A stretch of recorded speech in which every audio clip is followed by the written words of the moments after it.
Hey everybody, this is Brad from Johnson Small Engines, better known as the one-handed mechanic. If I can do it, you can too. If you guys like this video, please give it a thumbs up and please subscribe. This is a Troy-Bilt Storm 2860, and to my best of my knowledge, it's a 28-inch path, a 6-horsepower engine. This is a self-propelled 2-stage snow thrower, and what I mean by 2-stage is it has 2 stages. You have the intake, that's 1 stage, and then you have the stage in the back, which is a paddle that throws it out your chute. That's what they call a 2-stage. They actually have 3 stages now. The single stages are what I call blowers, not throwers. So anyway, I want to show you how to operate this and start it. Okay, we're going to come back to the engine here, and I'm going to show you a few things on the engine. One is you have your gas cap here. This is your gas tank, obviously. Oil dipstick, and you definitely want to check your oil every time you go out. And then you also have an electronic starter here, okay? And I'm gonna go over that with you too. But the first thing we're gonna do is check the oil. You turn that halfway, it'll come out. Make sure you are on between the 2 dots. I try to like to have it at the highest dot.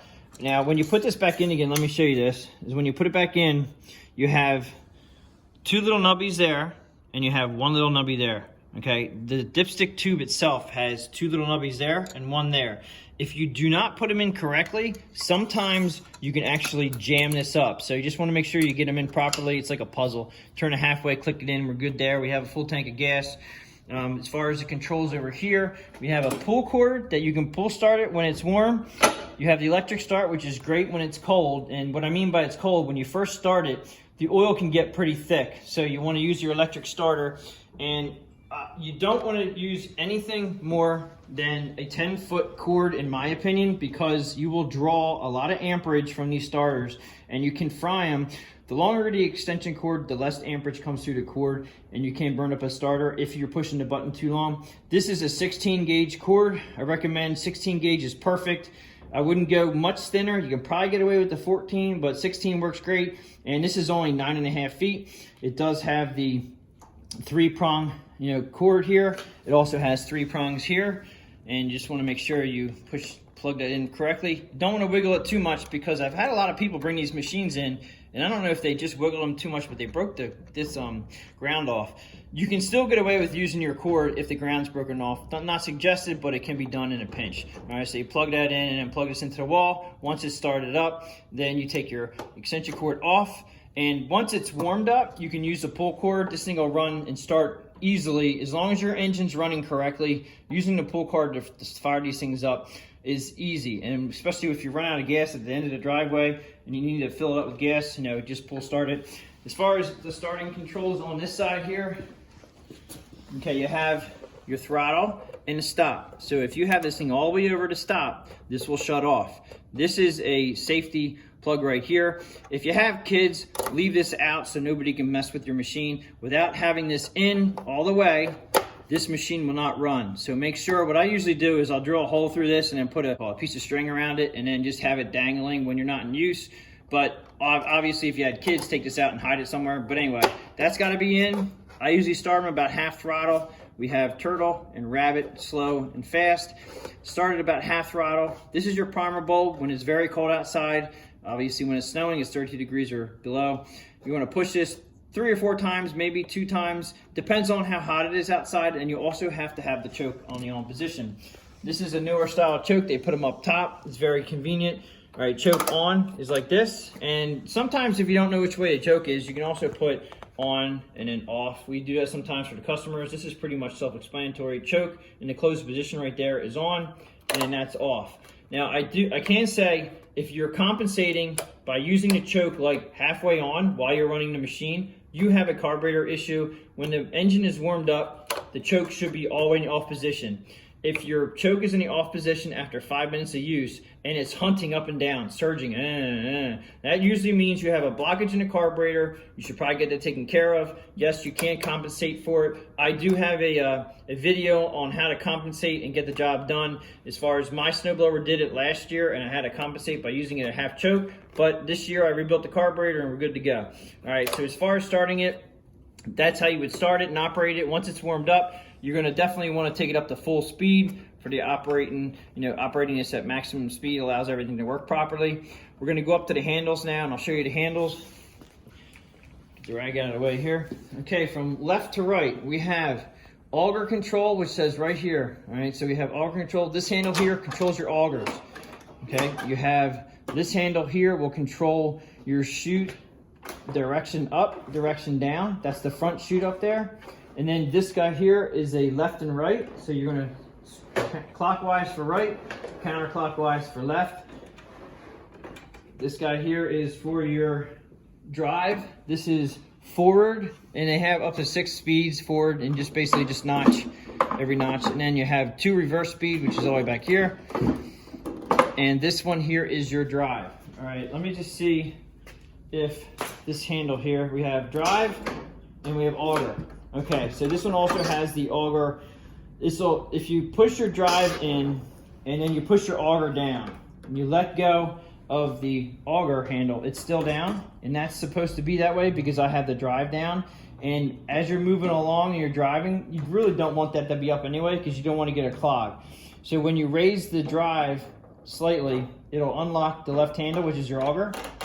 Okay, and that's how it works. You don't have to have this operating like that all the time, but it's going to lock in every time you have the drive down. What they're trying to do is they're trying to help you prevent a clog. I will normally hold this handle down with my left arm the whole time that I'm blowing snow because I know as soon as I let go of this handle, I have a chance of getting clogged if there's any snow in the front of that barrel. So you have to make sure that you don't have any snow left coming out of your chute before you unload this or unlock that, or let the handle up. I always just get the habit of leaving it down. Now you do have to be careful when you're turning around where something's being blown out the chute. You don't want to hit your neighbor's house or anything, so you may have to let go of that. But always remember, make sure that there's no snow going out of that chute when this handle is down, and that means it should be pretty clear. Okay, if you ever see snow not coming out and you're actually moving into the snow, let go of this handle quickly because you may have a clog. And that brings me to the handle down below right there. This is a handle that helps you unclog them. I do not like the way it's set up right here. Somebody put this thing in backwards, and I'm saying backwards. The reason why I'm saying that is because if something's clogged and you have, there's clog right here, if you have to reach over here for this handle, you're right in front of that chute. That's not good. But the handle just clips in, and it just allows you to get the clog out. Just put the handle in this way, and then when you grab the handle, it's here, and your hand's not in front of this at all. So this is a nice feature. Sometimes I've seen a couple of these missing because they get so loose they fall off. But it is nice to have this handle. As far as starting it now, I'm going to use the electric starter. We're going to plug this in. All right, so we got to plug it in and plug it into the wall. Make sure you don't use an extension cord past this extension cord. 10 feet is all I recommend. I'm going to come over to controls, and we're going to have it set at about half throttle here. And make sure that this is in half throttle. We're going to prime it 1, 2 times. We're going to take this up to choke. Make sure choke is in your own position. And when you push the button here, you don't want to push this button in for more than 5-6 seconds at a time because you don't want to burn out the starter. If your machine is running correctly, this should fire up very quickly. And once it gets fired up, you can hear it choking. Take the choke off. And if it's running properly, it shouldn't take too long to squeeze out. Now, that's your muffler. Be very careful. That's going to get hot, very hot.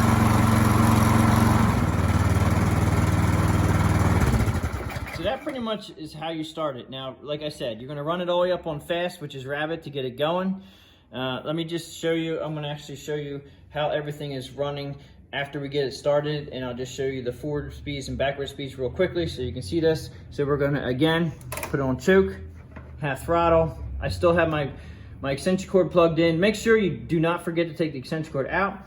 I'm gonna push the button. I'm not gonna use choke because it just ran, so I'm not gonna use primer because it just ran, so we probably don't even need that. Take choke out, we're gonna unplug the extension cord. Got it right there. And then you have your forward speed here, reverse. Some are very slow, some are fast enough. I also have it down at low speed so you can hear me talk. And then you have your auger here, right?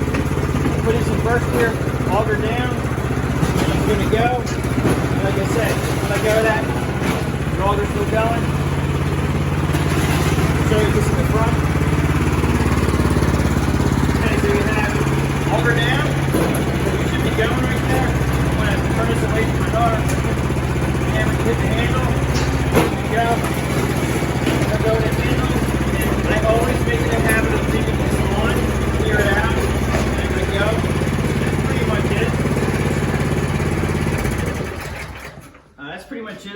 show you two other things.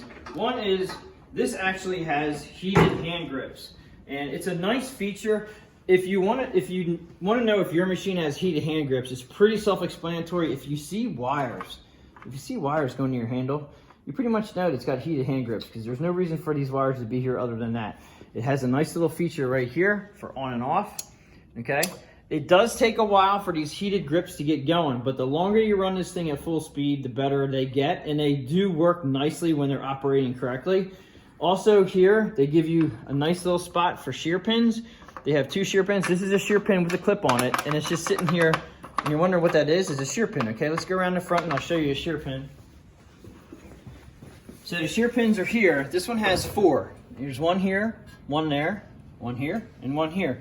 That is designed to shear. If you get a rock stuck between this metal and the back part of your barrel and your blades, you can stop this dead in its tracks, or it'll shear the pin. It's designed to shear the pin so you don't ruin the transmission, and it also will help out with the belt wear. But you can replace those shear pins. It's good to have a couple backup. If you think that it's not performing as well as you used to, like before when you started it, just check to make sure all these augers are driving. You have 4 augers here in the front. They should all be driving. If you see one that's stopped, you have a bad shear pin. Hopefully, I mean, I've seen 2 sheared on one side's only working and the other side's not. This is a 2-stage, like I said in the beginning. It brings it in, throws it out. Also, I suggest using spray silicone in here. Spray silicone all around in here is great for non-stick. It's almost like using Pam back in the day on our pans. Pam or silicone spray will work. Silicone spray is a very slippery substance that you spray on here, and you need to apply it every snow. You just need to do it before it's wet. So you want to, this is already, we just serviced this and we sprayed in here, so this guy's ready to go for the first snow, and then he just has to reapply. That's pretty much it. This one actually is a different, I always talk about tire pressure. Well, this, if you look at the tires, these are this is plastic. These are non-adjustable. It's the first one I've actually come across, but if you do have plastic, I don't know how these operate. This guy has a pretty steep driveway. He's never complained about it not operating correctly, but this one doesn't. You definitely want to check your tire pressure if you have tire pressure, or if you have rubber tires on there. I also want to show you in the front here, we have a skid plate. This is a shave plate, and this shave plate is designed to wear or not wear, depending on if you have it adjusted properly. You're supposed to have about a 16th of a gap of a little bit of light coming through there. And how you get that 16th of a gap is you can either use a piece of metal, anything that'll give you that 16th gap, put it underneath the shave plate, and then you come around to your side skid shoes, and these side skid shoes have these sliders up and down. So when you loosen these up, you can slide this up and down.